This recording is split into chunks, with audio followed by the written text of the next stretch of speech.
বাচ্চাদের টিফিন, সন্ধ্যার নাস্তা বা মেহমান আপ্যায়নে মাত্র 10 মিনিটে 3টি উপকরণ দিয়ে মজার একটা স্যান্ডউইচ তৈরি করব আমি আজকে আমি এগ স্যান্ডউইচ তৈরি করব। এগ স্যান্ডউইচ তৈরি করার জন্য আমি এখানে একটা ডিম সিদ্ধ করে নিয়েছি। প্রথমে আমি একটা ডিম একটা গ্রেটার দিয়ে গ্রেট করে নেব। আপনারা চাইলে বটি দিয়েও কেটে নিতে পারেন। এখন আমি একটা শসা গ্রেট করে নেব। আমার শসা গ্রেট করে নেওয়া হয়ে গেছে। এখন আমি হাত দিয়ে চেপে শসার সম্পূর্ণ পানি ঝরিয়ে নেব।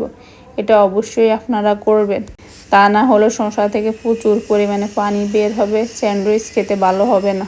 এখন আমি একটা গাজর গ্রেট করে নেব। আমার গাজর গ্রেট করে নেওয়া হয়ে গেছে। এখন আমি সব কিছু একসাথে একটা প্লেটের মধ্যে নিয়ে নেব স্যান্ডউইচের ভিতরের পুর তৈরি করার জন্য। এখন আমি দিয়ে দিব পরিমাণ মতো মেয়োনিজ। আজকের মেয়োনিজ আমি বাসায় তৈরি করেছি। এই মেয়োনিজের রেসিপি আমার পেজে দেওয়া আছে, আপনারা চাইলে দেখে আসতে পারেন। এবার আমি সব কিছু একসাথে ভালোভাবে মিক্স করে নেব।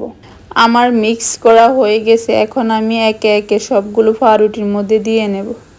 আজকে আমি স্যান্ডউইচ তৈরি করতে পাউরুটির সাইডে লাল অংশ কাটিনি, আপনারা চাইলে কেটে ফেলে দিতে পারেন। আমার দেওয়া হয়ে গেছে। এখন আমি উপরে আরও একটা পাউরুটি দিয়ে কোনাকুনি করে ছুরি দিয়ে কেটে নেব। আপনারা আপনাদের পছন্দ অনুযায়ী কেটে নেবেন।